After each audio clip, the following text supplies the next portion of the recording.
పాత్రికేయ మిత్రులందరికీ నా హృదయపూర్వక నమస్కారం.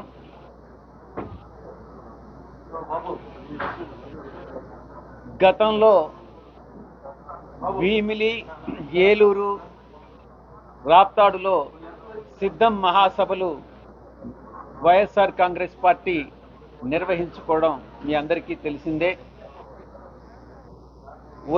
ఈ యొక్క నెల మార్చి నెల 10వ తారీఖున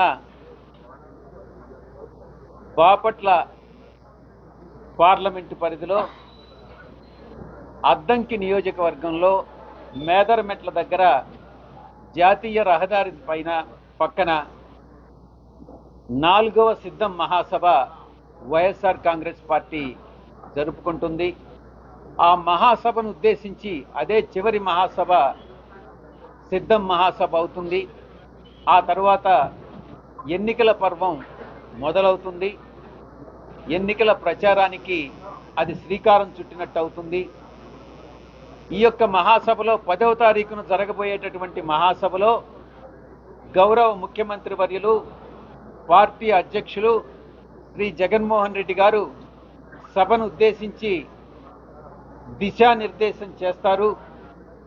సభను ఉద్దేశించి 3:30 గంటలకి 3 గంటల 30 నిమిషాలకి సభను ఉద్దేశించి ప్రసంగించడం జరుగుతుంది.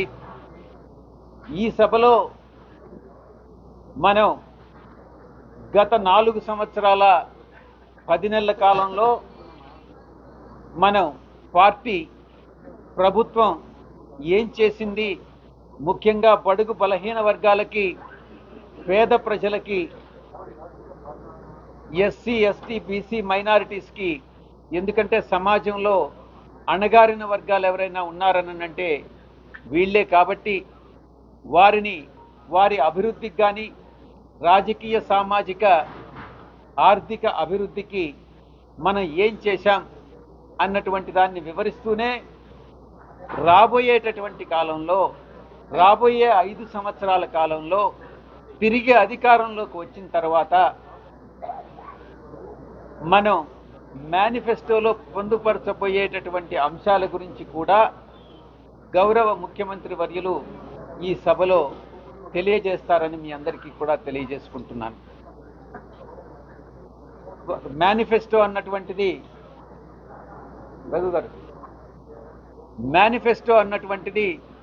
తయారవుతా ఉంది.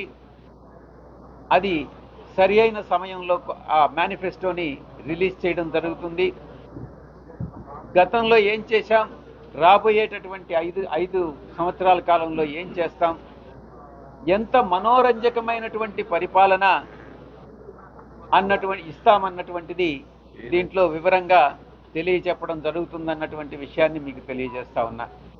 ఈ యొక్క సభకు జరగబోయేటటువంటి సిద్ధం ఆఖరి మహాసభకు 10వ తారీఖున 15 లక్షల మంది హాజరవుతారనని, ఇది ఒక 100 ఎకరాల స్థలంలో అవసరమైతే ఇంకొక 100 ఎకరాలు కూడా పక్కనుండి అది కూడా చదును చేసి మొత్తం 15 లక్షల మంది హాజరవుతారనని మేము అంచనా వేస్తున్నాం. ప్రజల నుంచి అపూర్వమైనటువంటి స్పందన కనిపిస్తూ ఉంది. ఒక సిద్ధం మహాసభ తర్వాత ఇంకొక సిద్ధం మహాసభకి పెరుగుతున్నటువంటి ఆదరణ కానీ చూస్తే నిజంగా వైఎస్ఆర్ కాంగ్రెస్ పార్టీ చేసినటువంటి టార్గెట్ ఏదైతే ఉందో 175కి 175 అన్నటువంటిది దాంట్లో అతిశయోక్తి లేదు అన్నటువంటిది అర్థమవుతా ఉంది. అదేవిధంగా 25కి 25 పార్లమెంటు స్థానాలు కూడా గెలుచుకోవాలన్నటువంటి టార్గెట్తో వైఎస్ఆర్ కాంగ్రెస్ పార్టీ ముందుకెళ్తా ఉంది. 10వ తారీఖు తర్వాత బహుశా 13వ తారీఖు కానీ 14వ తారీఖు కానీ ఎన్నికల ప్రకటన వెలువడవచ్చు.